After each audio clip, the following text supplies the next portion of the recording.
न्याय है मोदी जी का, हारेंगे मोदी जी चुनाव हार रहे हैं इसलिए। आम आदमी पार्टी नेता और राज्यसभा सांसद संजय सिंह 10 अक्टूबर तक प्रवर्तन निदेशालय यानी कि ईडी की हिरासत में रहेंगे। उन्हें दिल्ली की विवादित आबकारी नीति से जुड़े कथित मनी लॉन्ड्रिंग मामले में गिरफ्तार कर लिया गया है। मीडिया को अपनी प्रतिक्रिया देते हुए सिंह ने कहा कि ये मोदी जी का न्याय है, वो चुनाव हार जाएंगे। न्याय है मोदी जी का, हारेंगे मोदी जी चुनाव हार रहे हैं इसलिए। वो आगामी लोकसभा चुनाव हार रहे हैं। अदालत के सामने पेशी के वक्त उनके पिता दिनेश कुमार सिंह भी अदालत में मौजूद थे। हालांकि इस दौरान उनके बीच कोई बातचीत नहीं हुई। स्पेशल जज M.K. नागपाल ने ईडी को आप नेता की 5 दिन की रिमांड दी। उन्हें 3:45 के आसपास कोर्ट में पेश किया गया था। ईडी के स्पेशल पब्लिक प्रोसिक्यूटर नवीन माटा ने अर्जी देते हुए अदालत से 10 दिनों की रिमांड मांगी और कहा कि कागजों में 10 दिनों की रिमांड मांगी गई है, पर अदालत चाहे तो 7 दिन की दे सकती है।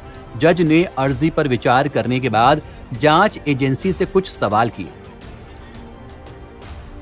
जवाब में ईडी ने कहा कि मामले में कुल 3 करोड़ का लेन देन है। संजय सिंह के कर्मचारी सर्वेश मिश्र ने लेन देन की बात मानी है। दिनेश अरोड़ा, जो अब सरकारी गवाह बन चुका है, उन्होंने फोन पर सिंह से 2 करोड़ मिलने की बात कंफर्म की थी। 3 और लोग हैं जिनकी जांच की जानी है और उनका सामना संजय सिंह से कराना है। कुछ डिजिटल चीजें हैं जिनके बारे में सिंह से पूछताछ करनी है और उनका सामना कराना है। इस पर जज ने कहा कि डिजिटल चीजों का सामना कराने के लिए हिरासत में लेना जरूरी नहीं है। ये तो ऐसे भी हो सकता है क्योंकि आपने पहले से ही संजय सिंह का मोबाइल फोन जब्त कर लिया है। सिंह की ओर से पेश सीनियर एडवोकेट मोहित माथुर ने रिमांड की मांग का विरोध किया। दलील दी कि दिनेश अरोड़ा के बयान पर भरोसा नहीं किया जा सकता है, जो पहले आरोपी था और अब सीबीआई का गवाह बन चुका है। अरोड़ा कई बार अपने बयान बदल चुका है। जांच एजेंसी कहती है कि वो पूछताछ कर रही है, तो पूछताछ में गिरफ्तारी कहां होती है? आपका कहना है कि मेरे मुवक्किल के घर पर 2 करोड़ का लेन देन हुआ और 2 मुश्तों में। इससे जुड़ा आपके पास नया दस्तावेज क्या है? ऐसा नहीं होता कि आप बयान जेब में रखेंगे और जब मन करेगा उसे बाहर निकाल लेंगे। आप सर्वेश मिश्र की बात कर रहे हैं, उसका बयान सबसे पहले दर्ज होना चाहिए था। उसका बयान कहाँ है? सामना कराने की जहां तक बात है तो हाईकोर्ट के एक फैसले के मुताबिक कन्फ्रंटेशन के लिए कस्टडी की जरूरत नहीं होती है।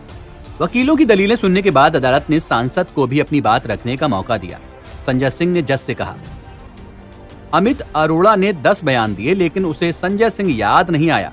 फिर दिनेश अरोड़ा ने ईडी के पास कई बार बयान दिए, उसको संजय सिंह याद नहीं आया। अचानक ईडी ने क्या किया आप बेहतर समझ सकते हैं, यानी कि जज साहब आप बेहतर समझ सकते हैं। इन्होंने क्या किया कि उसमें सारे बयान मेरे खिलाफ आ गए। मैं आपसे हाथ जोड़कर अनुरोध कर रहा हूं कि इनके आरोपों में अगर एक भी सच्चाई है तो मुझे सख्त से सख्त सजा दी जाए। मुझे एक बार भी समन नहीं किया गया, एक बार भी पूछताछ के लिए नहीं बुलाया गया। मेरे लिए अलग कानून, विजय सिंह का अजय सिंह हो सकता है। इन्होंने चार्जशीट में राहुल सिंह का संजय सिंह कर दिया। आप न्याय की कुर्सी पर हैं, मैं आपसे इतना ही अनुरोध कर सकता हूं।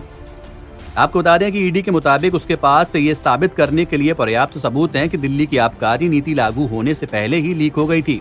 इसके भी सबूत मिले हैं कि साउथ की शराब लॉबी को फायदा पहुंचाने के लिए आप नेताओं को कथित तौर पर 100 करोड़ रुपए अग्रिम रिश्वत के तौर पर दिए गए थे।